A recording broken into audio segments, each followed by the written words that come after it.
दोस्तों इस टाइम मैं हूँ अलवर के घिघोली गांव में। और ये राजस्थान का एक गांव है।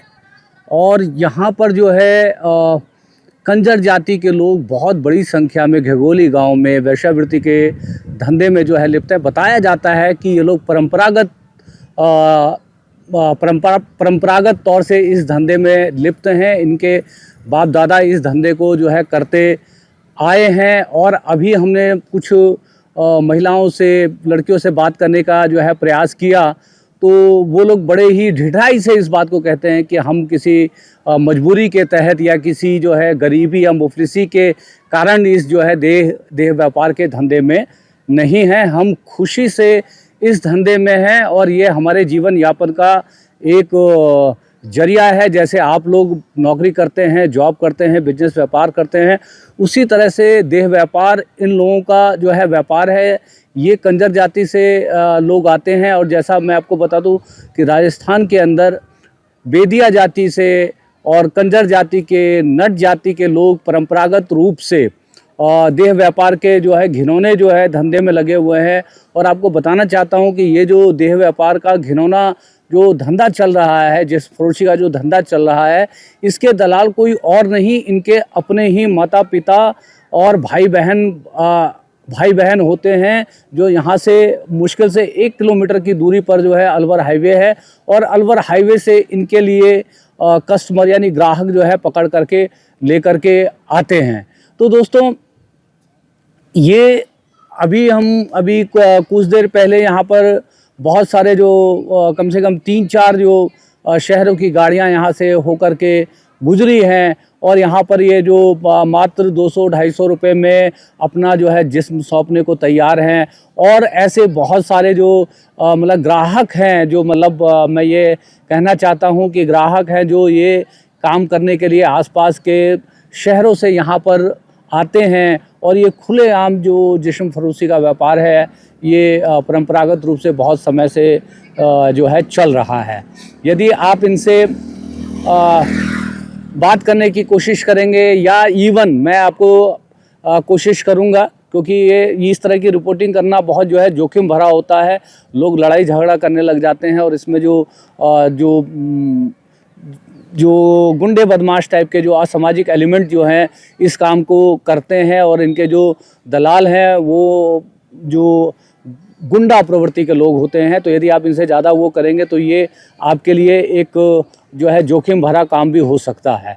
तो हम ये यहाँ से थोड़ा हट करके वीडियो कर रहे हैं। मेरे दाएं हाथ पर आप देखेंगे जितने भी घर हैं ये सब फरोशी के धंधे में लिप्त है। गांव का नाम मैंने आपको बताया कि घिघोली गांव है। और वेश्यावृत्ति, क्योंकि हमारे भारत में वेश्यावृत्ति के धंधे को कोई भी जो है कानूनी मान्यता नहीं है, तो ये गैर कानूनी धंधा है। और ये गैर कानूनी धंधा आप समझ सकते हैं कि बिना प्रशासन के मेलजोल के, बिना पुलिस प्रशासन के बर्दाश्त के इस तरह के धंधे जो है नहीं चल सकते। और इस तरह के जो वेश्यावृत्ति जो है एक सामाजिक बुराई है। और ये सामाजिक बुराई का कहीं ना कहीं पर जाकर के अंत होना चाहिए। क्योंकि ये कहने को तो आप कह सकते हैं कि इनका देह है, कोई भी अपने देह के साथ कुछ भी कर सकता है। पर सवाल ये है कि खाली ये देह व्यापार के धंधे तक सीमित नहीं है। इनके पास जो लोग आते हैं उनको तरह तरह के यौन रोग होते हैं। जैसे कि आप जानते हैं HIV एड्स जो है ऐसे ही इसी तरह का यौन जो है संक्रमण है। और ये जिसका अभी तक पूरी दुनिया में कोई इलाज नहीं है। तो इस तरह से जो मतलब यहाँ पर जो लोग आते हैं वो समाज में कहीं ना कहीं जो सेक्सुअल जो है ट्रांसमिटेड डिसीज़ जो है फैला रहे हैं। यदि इसका नियमितीकरण कर दिया जाए, यदि इतने बड़े पैमाने पर यदि धंधा हो ही रहा है, पीछे सुप्रीम कोर्ट का एक वर्डिक्ट भी आया था, उस वर्डिक्ट के बारे में भी बताऊंगा, जिसके अंदर सुप्रीम कोर्ट ने उस वर्डिक्ट में कहा कि मतलब पुलिस जो है इस तरह के धंधे में लगी महिलाओं को प्रताड़ित नहीं कर सकती। और ये उनकी स्वतंत्रता है कि वो चाहें तो अपने शरीर को इस देह व्यापार के धंधे में लगा सकती हैं। उसके बाद से जो है कुछ इस तरह के जो देह व्यापार से जुड़े धंधे हैं वो उन लोगों का जो है मन काफ़ी बढ़ गया कि दोस्तों ज़रूरी नहीं है कि सभी लोग जो है गरीबी मुफलिसी या जो है मतलब तंगहाली और बदहाली में ही इस धंधे में लगे हों। बड़े बड़े शहरों में भी आप जानते हैं कि कॉल गर्ल्स हैं, मसाज पार्लर की आड़ में जो है देह व्यापार के धंधे होते हैं। और चूँकि ये पैसा कमाने का एक आसान जरिया है, आसानी से ज़्यादा कम समय में ज़्यादा पैसा कमाने का जो है जरिया है, इसलिए भी जो है ये धंधा हर जगह पे गांव, देहात, कस्बे, बड़े शहरों में फल फूल रहा है। तो सरकारों को जो है इसके ऊपर ध्यान देने की ज़रूरत है। और हमने सुना है कि यहाँ गिरबास में एक एनजीओ भी है और वो एनजीओ जो वेश्यावृत्ति से जुड़ी लोगों के कल्याण का काम करती हैं। और वेश्यावृत्ति के काम के कारण जो बच्चे पैदा होते हैं जिनका कोई माँ बाप नहीं है, ऐसे बच्चों को जो है वो अडॉप्ट करते हैं। बहुत सारी ऐसी महिलाएं भी हैं जो इस काम से जो है निकलना चाहती हैं, मगर कैमरे के ऊपर बहुत से लोग जो है इस बात को बोलने से कतराते हैं। यहाँ मैं अभी जहाँ पे हूँ, यहाँ पर जो है अधिकतर कम उम्र की लड़कियाँ हैं और बहुत यदि आप उनसे जाएंगे तो बहुत एरोगेंटली बात करती हैं और बहुत अश्लील तरीके से बात करती हैं। मेरे जैसे आदमी के लिए तो बड़ी एक ऑकवर्ड सी जो है असहज सी स्थिति हो जाती है कि उन्होंने जैसे मतलब मैंने उनसे कहा कि मैं आपसे बात करना चाहता हूँ, आप चाहे तो मुंह पे कपड़ा लगा सकती हैं, अपना नाम बदल कर मुझसे बात कर सकती हैं। तो उन्होंने मुझे बोला कि ये सब हमें कुछ नहीं करना है, इसके अलावा यदि आपको कुछ अंकल करना है तो आप बताइए। तो इस तरह की बड़ी असहज स्थिति हमारे जैसे लोगों के लिए हो जाती है। मैं यहाँ पे आया था रिपोर्ट करने के लिए। तो दोस्तों, राजस्थान अपने जो है पर्यटन के क्षेत्रों के लिए जाना जाता है। पधारो हमारे देश जो राजस्थान के जो पर्यटन उद्योग का स्लोगन है। तो राजस्थान इन खराब कारणों से जाना जाए, यह कोई अच्छी बात नहीं है। यहाँ पर इंटरनेशनल टूरिस्ट आते हैं राजस्थान के अंदर, और राजस्थान का जो कल्चर है, राजस्थान की जो हेरिटेज है, उसको यहाँ पर लोग वाइब्रेंट राजस्थान को देखने के लिए, रंगीलो राजस्थान को देखने के लिए पूरे इंटरनेशनल जो है टूरिस्ट यहाँ पर आते हैं। तो आज यदि राजस्थान इन खराब कारणों के कारण जाना जाएगा, वेश्यावृत्ति के कारण जाना जाएगा, तो कहीं ना कहीं ये राजस्थान के चेहरे पर जो है कलंक है। तो ये, और उसी तरह से वेश्यावृत्ति जो एक सामाजिक जो है बुराई है, और इस बुराई का खात्मा होना बहुत ज़रूरी है।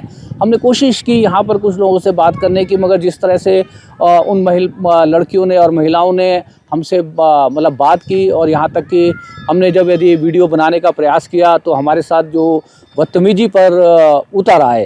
तो इसलिए हम ये उन घरों के आगे से ये खाली जगह है, यहाँ पर से मैं ये वीडियो जो है रिकॉर्ड कर रहा हूँ। जगह का नाम दोबारा से बताता हूँ, जगह का नाम इसलिए नहीं बता रहा हूँ दोस्तों, मैंने इसी तरह की स्टोरी जो है आपकी नंदलालपुरा में भी करी थी। तो मैं आपको बताना चाहता हूँ कि मैं लोगों को वेश्यावृत्ति का कोई नया ठिकाना नहीं बता रहा हूँ। यदि ये समझ रहा है कि मेरे वीडियो के जरिए जिन लोगों को ये ना पता हो कि राजस्थान में कहाँ कहाँ वेश्यावृत्ति के अड्डे हैं, तो मैं आपको बताना चाहता हूँ कि मैं आपको कोई नया अड्डा नहीं बता रहा हूँ। इस तरह की वीडियो घिघोली के ऊपर बन चुकी हैं। हमारा उद्देश्य है इस तरह की वीडियो बना करके सरकार के ऊपर जो है दबाव बनाने का, कि इस तरह के जो असामाजिक कार्य चल रहे हैं, जिसमें कहीं ना कहीं जो बिना किसी मिलीभगत के इस तरह का असामाजिक कार्य नहीं चल सकता। तो सरकार इन सब बातों के ऊपर ध्यान दे। और ये जो कम्युनिटी है, जैसे बेदिया कम्युनिटी है, कंजर कम्युनिटी है, नट कम्युनिटी है, बाछड़ा कम्युनिटी है, और जो ये परंपरागत रूप से ये जो कम्युनिटी जो वेश्यावृत्ति या देह व्यापार या जिस फरोशी के धंधे में लगी हुई हैं, इनके लिए जो है कोई एक विशेष आरक्षण का प्रावधान करें। इनके लिए कुछ इस तरह के जो इन लोगों को जो मुख्य धारा में सबके साथ लाने का प्रयास किया जाना चाहिए। कुछ इस तरह के काम धंधे इनके लिए सृजित करने चाहिए, ताकि इस तरह के जो है घृणित कार्यों से इन लोगों को निकाला जा सके। क्योंकि दोस्तों, इन वेश्यावृत्ति और देह व्यापार के जरिए जिन बच्चों का जन्म होता है, उनको उनके पिता का नाम भी नहीं मालूम होता। उसमें उनके जन्म में उनका कोई कसूर नहीं होता, मगर वो भोगते हैं। एक पीढ़ी की पीढ़ी इसी काम में जो है लगी रहती है। तो ये जो वीडियो करने के पीछे जो कारण है, इसको एक सामाजिक अभिशाप के तौर पे जो है दिखाना चाहता हूँ, बताना चाहता हूँ कि हमारा भारत जो है इन कारणों से जो है ना जाना जाए। राजस्थान की जो अपनी जो हेरिटेज और एक रिच कल्चर है और जो राजस्थान का जो संस्कृति है, उस संस्कृति को देखने के लिए हमारे पूरे देश से नहीं, देश विदेश पूरी दुनिया से लोग यहाँ पे आते हैं। आज कहीं ना कहीं ये वेश्यावृत्ति का जो धंधा है, ये राजस्थान के जो चेहरे पे बदनुमा दाग है, तो सरकार तक इस बात को पहुंचाना चाहते हैं। और हम ये नहीं मानते कि सरकार ये नहीं जानती होगी। मैं ये मानता हूं कि सरकार निश्चित रूप से इस बात को जानती होगी कि उनके किन किन क्षेत्रों में इस तरह के जो है वेश्यावृत्ति और देह व्यापार, जिस्म फरोशी के काम हो रहे हैं। आगे चलकर हम कोशिश करेंगे, यदि कुछ लोग हमसे बात करने का प्रयास करेंगे, आगे भी कुछ अलवर हाईवे के पास भी कुछ जो परिवार हैं और अच्छी खासी संख्या है यहाँ पे दोस्तों, कम से कम भी जो है बताते हैं कि 200 से 300 महिलाएं और लड़की जो है इस वेश्यावृत्ति के काम में लिप्त हैं इस जगह के ऊपर। और इस तरह की स्टोरी करके जो हमारा उद्देश्य जो है बहुत बड़ी मात्रा में व्यूज़ को बटोरना नहीं है। हमारा उद्देश्य है कि सरकार तक जो है, प्रधानमंत्री तक, राज्य सरकार तक, केंद्र सरकार तक जो ये वेश्यावृत्ति जो एक सामाजिक अभिशाप है, इसकी समस्या पहुँचे और इनके जो वेलफेयर के लिए, इनके लिए जो है कल्याण के लिए कि किस तरह से इनको जो इस घृणित कार्य से निकाल करके समाज के मुख्य धारा के साथ जोड़ा जा सके, इसके लिए जो है हम ये वीडियो यहाँ से कर रहे हैं। यदि हमारी पहल, हमारी कोशिश यदि आपको सार्थक और मीनिंगफुल लगती है तो चैनल अब तक यदि सब्सक्राइब नहीं किया तो सब्सक्राइब कर लीजिएगा। आपको लगता है कि हमने जो यहाँ पर बातें करी उसके ऊपर आपको भी कुछ बातें कर देनी चाहिए तो कमेंट बॉक्स में लिख भी सकते हैं। आप चाहें तो हमारे वीडियो को साझा करके दूर दूर तक पहुँचा सकते हैं। आप सभी का दिन शुभ हो। हरे कृष्णा।